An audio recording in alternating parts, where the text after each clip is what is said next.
voudrais exprimer toute ma gratitude à Catherine Pastor pour sa générosité, son accueil, son sens de l'organisation, à Alain Pêche qui aussi est tout à fait déterminant dans le succès de ces conférences, de ces réunions, et transmettre aussi à Federico et à Kate combien j'apprécie leur façon de nous accueillir également et comment l'organisation est toujours tellement agréable que c'est un grand plaisir de vous retrouver ici cette année encore. Voilà pour les compliments. À partir de là, ça va être un peu plus compliqué. Regardez, alors moi je le fais à l'ancienne, je n'ai pas de diapositive, donc je suis dans une époque ancienne où j'essaie de faire une conférence malheureusement sans diapositive, ce qui complique parfois un peu les choses, mais je vais faire de mon mieux. Donc j'essaie de vous dire que regarder, c'est autre chose que voir, c'est plus que voir. Écouter, c'est plus qu'entendre, flairer plus que sentir, déguster plus que goûter. C'était pour citer une citation d'un homme qui s'appelle Château, et je rajouterai à cette citation que caresser est aussi plus que... Ah, il me trouble là-bas. plus que toucher. Ceci pour introduire, sérieusement, ceci pour introduire 4 remarques sur lesquelles je vais insister, avant de vous parler tout à l'heure de l'impact que cette possibilité justement de jouer avec les sens peut avoir sur la peinture, on vient d'en avoir un exemple, sur la poésie également, mais aussi je ferai une référence quant à la mythologie et quant évidemment à la philosophie platonicienne, ainsi que, c'est l'essentiel de mon propos, je vous dirai quelques mots sur le rapport de la psychanalyse et du regard, pour finir ma conférence sur une remarque plus générale concernant la sensorialité. Alors, 4 remarques, donc, pour vous dire que, au fond, il y a toujours plusieurs niveaux de compréhension de la sensorialité, et ces différents niveaux sont fonction, évidemment, de l'instant où nous percevons un événement particulier. Autrement dit, percevoir, ça dépend de notre propre subjectivité, c'est-à-dire ça dépend de ce que nous sommes réellement, et notre perception du monde et de nous-mêmes va être évidemment en fonction de notre propre identité. Donc c'est un processus complexe qui est fonction de notre histoire et de ce que nous sommes. Enfin, dès l'instant où on flaire, on regarde ou on écoute, on voit bien qu'il y a une intentionnalité, il y a une activité qui nous permet de nous concentrer sur telle ou telle sensation, et c'est donc un choix qui est fait, qui engage notre investissement du moment. Et enfin, je me suis aperçu aussi, et je vais vous en donner un exemple, que quand on parle d'un sens, on est généralement obligé d'utiliser les autres sens pour en décrire les effets. Et il n'y a pas mieux que les peintres ou le langage courant qui permettent justement d'illustrer ce que je dis, lorsque, par exemple, on dit cette formule que vous connaissez tous, toucher du regard ou du bout des lèvres, écouter, voir, goûter une impression ou un instant, ressentir une émotion, sentir du bout des doigts. Vous voyez qu'on est obligé d'inférer finalement, pour la description de ce que nous éprouvons, l'utilisation d'autres niveaux de sensorialité pour pouvoir traduire l'émotion que nous ressentons. Alors il me semble que les peintres ont été particulièrement habiles pour développer justement ces phénomènes-là, et je vais citer Cézanne avec cette façon qu'il a de parler de cette senteur visuelle, quand il évoque l'odeur bleue des pins, qui est âpre au soleil et doit épouser l'odeur verte des prairies, avec l'odeur des pierres et le parfum lointain de la Sainte-Victoire. On voit bien que le chromatisme cézannien, justement en ne faisant pas de limite entre les différents sens, produit quelque chose de tout à fait particulier qui est manifestement le point de départ de sa création. C'est-à-dire la juxtaposition des sens fait qu'il crée quelque chose de tout à fait particulier où il y a une sorte de confusion entre les différents sens éprouvés qui donne à sa peinture un aspect si particulier. J'évoquerai aussi ce que dit Kandinsky lorsqu'il parle du son jaune. Qu'est-ce que c'est que le son jaune ? J'évoquerai aussi finalement le poète Éluard à propos de cette formule que vous connaissez tous, la terre est bleue comme une orange. Donc on voit bien que le chromatisme qui se joue là dans cette juxtaposition des sensations éprouvées produit des effets tout à fait troublants sur nous-mêmes et peuvent modifier à certains moments notre propre capacité d'éprouver, de sentir ce qui est traduit par cette superposition de ces sensations si singulières. Et on verra, j'en dirai un mot tout à l'heure, que dans certaines situations, ce bouleversement sensoriel peut créer des situations de dépersonnalisation ou de déréalisation.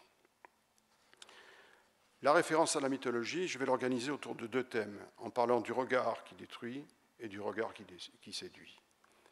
Le regard qui détruit, vous l'avez compris, c'est évidemment la référence à Orphée. Orphée qui, ayant perdu Eurydice, piquée par un serpent et conduite aux enfers, Orphée descend donc aux enfers pour tenter de retrouver son amour, et grâce à sa lyre, il tente de charmer Perséphone et Hadès pour lui demander l'autorisation de ramener Eurydice à la surface. L'autorisation est donnée à une condition, c'est que Orphée ne se retourne pas pendant ce voyage du retour dans le monde des vivants. Hélas, hélas, hélas, Orphée va se retourner, décidément la bisexualité, je confonds l'homme et la femme, Orphée va se retourner et va dans ce retournement produire un effet catastrophique puisque Eurydice à ce moment-là sera immédiatement ramenée dans les enfers. Les interprétations sont multiples pour expliquer la raison pour laquelle, ou les raisons pour lesquelles Orphée s'est retourné. Est-ce parce qu'il n'avait pas confiance en l'amour d'Eurydice, qu'il a voulu s'assurer qu'elle était bien derrière lui? Est-ce qu'elle avait trouvé des sons encore plus charmants dans le domaine des enfers et qu'elle voulait retrouver au fond cette musique charmante? Ou bien est-ce que finalement elle-même n'était pas tellement décidée à retrouver son époux qui finalement en se retournant l'a tue une 2e fois? L'interprétation psychanalytique est un peu différente, elle est à mon avis discutable, mais elle fait partie de la tradition. On a souvent considéré que Orphée n'avait pas construit une image interne suffisamment stable et solide d'Eurydice au sein de sa propre vie psychique, et que n'étant pas garanti de la présence interne d'Eurydice, il a eu l'obligation de se retourner pour savoir s'il était bien là, alors qu'en fait, il aurait dû avoir la garantie que finalement, elle était bien inscrite dans son imaginaire. Persée, qui tue la Gorgone, à propos du regard qui détruit, et qui colle sur son bouclier le visage de Méduse, Méduse la terrifiante, la Méduse qui pétrifie les ennemis, et Persée use de son bouclier pour le montrer à ses ennemis, et le simple regard que les ennemis portent sur le bouclier de Persée les pétrifie et les tue. Voilà 2 exemples, on pourrait les multiplier à l'infini, qui permettent de prendre la mesure de ce que peut être le regard qui détruit, tel que la mythologie, en tous les cas, nous le révèle. Plus érotique, le regard qui séduit, mais qui se termine aussi pas très bien. Je pense en particulier à ce mythe tout à fait extraordinaire qu'est le mythe de Narcisse, dont Pierre Hadot nous donne environ, dans son texte, l'idée qu'il y aura à peu près 300 interprétations différentes du mythe. Celle qui m'intéresse, enfin les 2 qui m'intéressent, c'est l'interprétation d'Ovide et l'interprétation de Plotin. Pour Plotin, vous la connaissez tous, rentrant de la chasse, assoiffé, Narcisse se penche sur un cours d'eau et se trouve fasciné par sa propre image, dont il ne peut se décoller. Dans cette version du mythe, on dit qu'il tombe amoureux de sa propre image telle qu'elle se reflète, au point qu'il fait un épisode anorexique. Il ne mange plus, il ne boit plus, et il se laisse mourir. Et à sa place, qu'est-ce qui va se passer? Va naître une fleur qu'on appelle le narcisse, dont je vous rappelle au passage que narcisse, c'est une fleur funèbre, et c'est une fleur dont l'étymologie donne tout le sens à narcos, narcotique, narcose. Tout ça vient de la fascination éprouvée par Narcisse pour sa propre image, en illustrant finalement cette fascination par la présence de cette fleur funèbre qui habituellement était composée, les bouquets floraux, les bouquets funèbres lors des obsèques des princes grecs. Tirésias, alors j'oublie l'autre interprétation du mythe de Narcisse qui est très importante, c'est celle d'Ovide, qui est tout à fait singulière, au sens où, contrairement aux autres interprétations, Ovide a la conviction que Narcisse se reconnaît tout à fait dans ce reflet, et c'est précisément la prise de conscience de ce reflet qui renvoie à l'image de lui-même qui le trouble énormément, au point qu'il prend la mesure de l'illusion qui a été la sienne de se prendre pour un autre. Et cette façon de se prendre pour un autre a fait qu'il aurait développé une sorte de mélancolie et serait mort d'inanition avec cette prise de conscience. On a dit qu'il était mort de son propre regard. Enfin, plus gai peut-être, l'histoire de Tirésias, curieux personnage de Tirésias, qui, ayant vu Athéna au bain, s'est trouvé victime finalement d'un aveuglement pour avoir transgressé quelque chose à laquelle il n'avait pas droit, c'est-à-dire regarder une déesse en train de se baigner. Mais il avait une autre particularité, Tirésias, qu'on lui prête, c'est que, ayant été transformé à un moment en femme, il a eu la perspective tout à fait singulière de pouvoir témoigner de ce qu'était la jouissance masculine eu égard à la jouissance féminine, et avec un certain toupet qui lui a coûté cher, puisqu'il a été transformé en serpent après, il a annoncé que la femme jouissait 7 fois plus que l'homme. Est-ce vrai? Peut-être on en discutera tout à l'heure. Actéon, même chose, prisonnier de sa curiosité, qui en regardant Artémis se déshabiller, fut victime de sa curiosité et fut dévoré par ses propres chiens. Plus près de nous, enfin relativement, puisqu'il s'agit de la mythologie grecque, il y a évidemment le mythe de la caverne de Platon, qui est le mythe de l'illusion et de la transparence, qui est aussi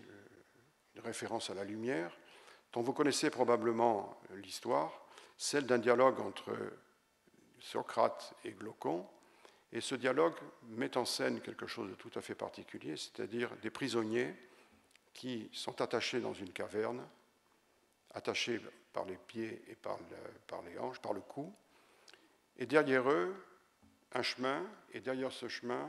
une lumière, et les hommes passent entre la lumière et les prisonniers, qui font que l'ombre de ces personnages qui se déplacent est projetée sur la paroi de la caverne, jusqu'au moment où un des prisonniers arrive à se libérer,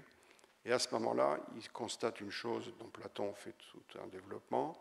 que plus il se retourne et il se rapproche de la lumière, c'est-à-dire de l'essence des choses, de la vérité, et plus il est aveuglé. Et donc, la difficulté à ce moment-là pour ce prisonnier qui explique à ses compatriotes qu'ils sont victimes d'illusions ne les convainc pas du tout,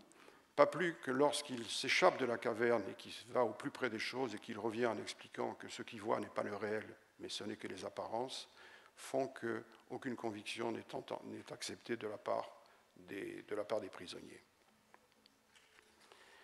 Alors, j'en viendrai à quelque chose qui m'est peut-être plus familier, c'est-à-dire les rapports de la psychanalyse et du regard. Vous savez qu'il y a une étape assez fondamentale dans le développement d'un enfant, c'est ce qu'on appelle le stade du miroir, qui a été éminemment développé par Vallon et puis repris de façon encore plus extensive par Lacan, et qui consiste justement à considérer que le développement d'un enfant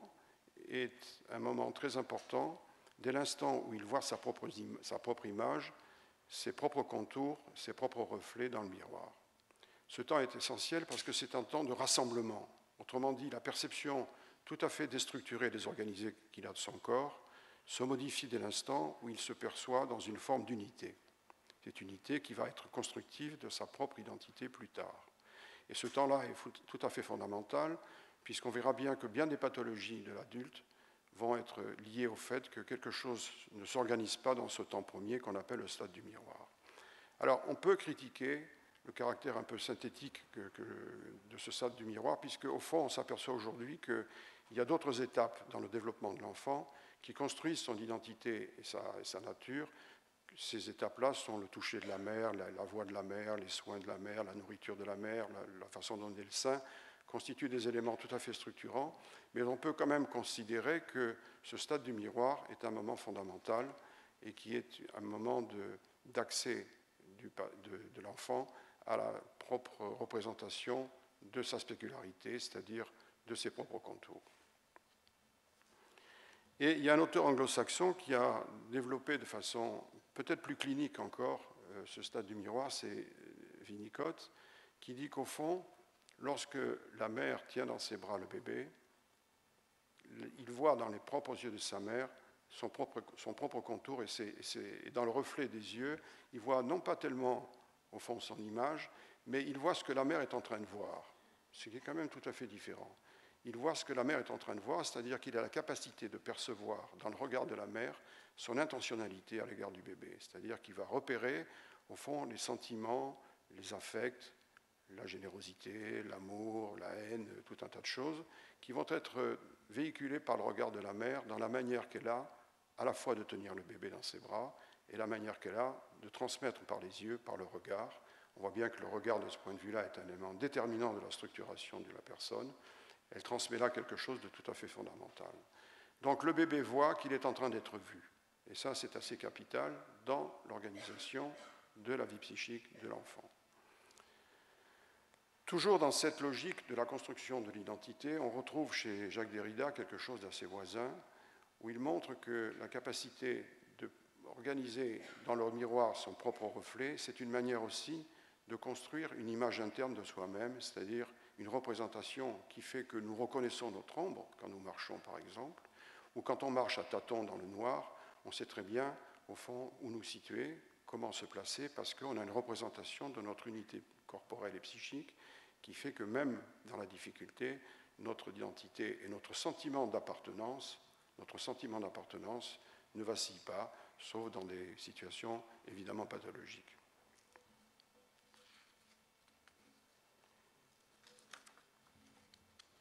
Et c'est ce que finalement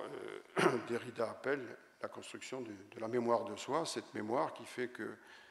quelle que soit l'évolution du temps, et on en a entendu parler tout à l'heure, quelles que soient les péripéties d'une vie, quelles que soient les modifications de notre image, on sait qu'il s'agit quand même de nous, et que cette continuité qui fait que notre identité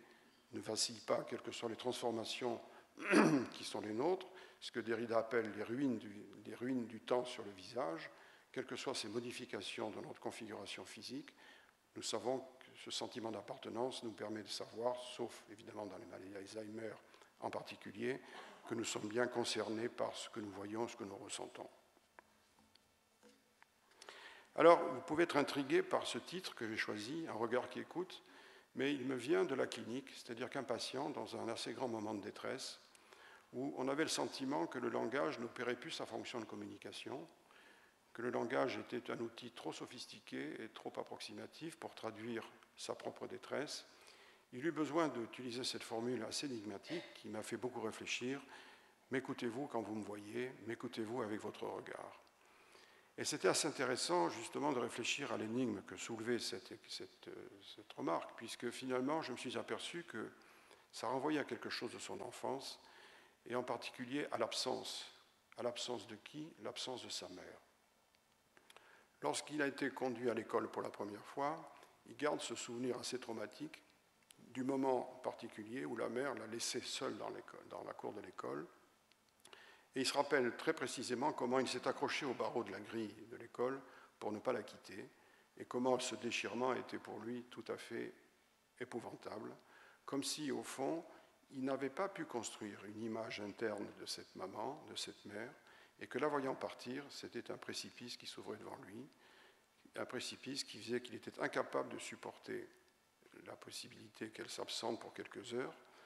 qui traduit un phénomène tout à fait particulier et très intéressant, qui est l'hallucination. C'est-à-dire que quand un enfant se retrouve seul, affamé,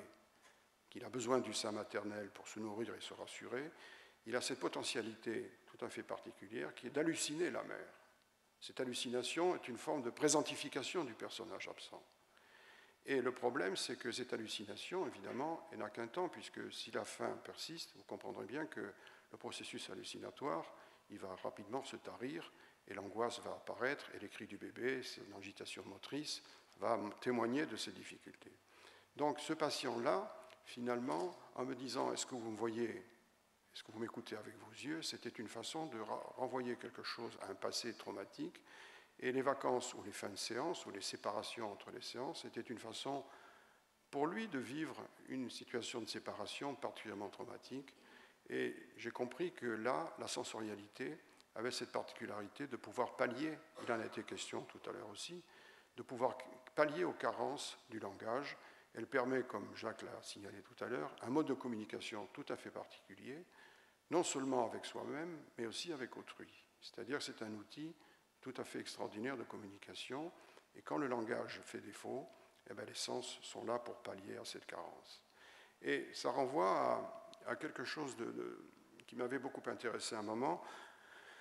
un texte d'Hegel sur le magnétisme animal, où il parle de l'animalité, c'est-à-dire ce fond sensoriel que nous avons en nous, qui est un fond qui repose sur des expériences inconscientes et qui permet en quelque sorte d'établir un lien de communication tout à fait primitif et archaïque avec l'autre,